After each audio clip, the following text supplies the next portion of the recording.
Je regarde si j'ai pas oublié un truc, dans les trucs à dire.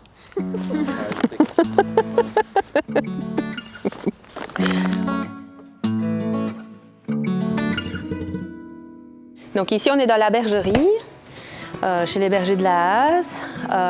Et donc c'est constitué de moi, mon mari et nos 3 enfants.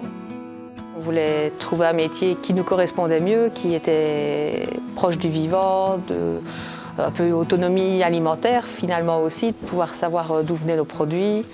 Et une nouvelle école de la vie pour les enfants aussi, d'apprendre autrement. Moi j'ai quitté l'enseignement, on a revendu la maison et on est venu s'installer ici à Fontaine. Et ça nous plaît, oui, c'est chouette, c'est gai. Et on ne saurait pas retourner en arrière, c'est pas possible. C'est être indépendant aussi et faire vraiment quelque chose qui nous plaît et qui nous convient. Chut.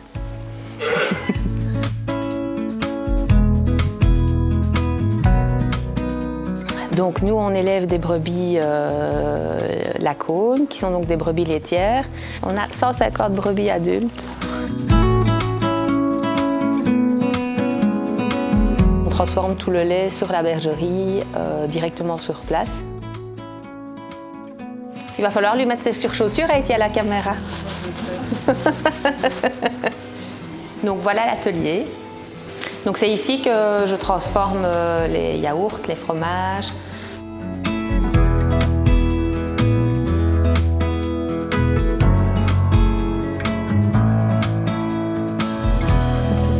Bourriquet.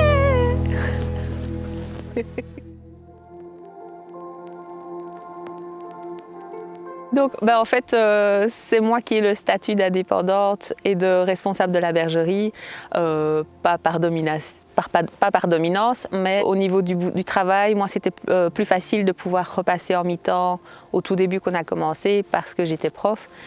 Et que chez mon mari, c'était plus compliqué au niveau du cadre et tout de travail. Et voilà, ça s'est fait petit à petit. Je suis d'abord passée en mi-temps scolaire et puis à la fin de l'année scolaire, j'arrêtais et je passais à 100% sur la bergerie.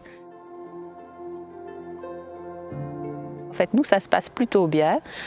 Il y a la répartition du travail qui s'est fait un peu, que voilà, chacun a son domaine à gérer. Dans la fromagerie, il ne peut pas moufter. Et pareil dans l'élevage, il ne peut pas. Non, je rigole. On ne se marche pas sur les pieds et on arrive à travailler ensemble sans se taper dessus. Et voilà, ça se passe plutôt bien. C'est une bonne gestion. Je ne me suis pas sentie rabaissée, ni à côté de la plaque. Maintenant, c'est sûr que je sais aussi là où j'ai mes faiblesses. Et c'est pour ça que c'est mon mari qui gère la partie élevage et tout, conduite des machines, des choses comme ça. Voilà, je lui laisse volontiers cette partie-là, parce que c'est pas mon domaine et que la fromagerie me suffit amplement. Je stressais énormément de savoir si je serais capable de faire ce challenge-là aussi, d'y arriver. Et pas juste parce que je suis une femme, mais voilà, c'est se lancer un peu, c'est quitter une garantie de rentrée financière pour aller un peu vers l'inconnu. Et donc oui, c'est toujours une angoisse et tout de se lancer. Donc à deux, c'est sûr que c'est beaucoup mieux d'être épaulé par son mari, son conjoint, et de ne pas démarrer ça seule en tout cas. Et voilà, on y arrive. Visiter énormément d'exploitations, de ne pas se forger sur une seule idée, mais sur la manière dont fonctionnent plusieurs exploitations, parce qu'on fonctionne tous différemment. Je pense que la plupart sont quand même ouverts et tout à transmettre justement leurs connaissances, leur savoir. Je suis ici 7 jours sur 7. Voilà.